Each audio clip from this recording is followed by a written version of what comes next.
The clone trooper couldn't help but stare at the new arrival. He had seen plenty of stormtroopers before, of course. They were the backbone of the Imperial military, after all. But this one was different. He wasn't like the rest of them. For starters, he wasn't a clone. The clone trooper had been bred and trained for war from the day he was born, but this guy? He had come from somewhere else, some other background, some other life.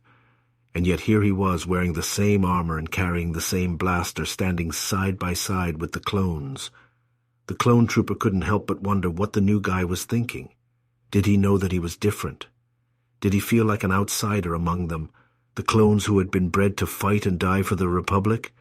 Did he have the same loyalty and discipline that the clones had been programmed with, or was he more independent, more free-thinking? The clone trooper shook his head, trying to clear his thoughts.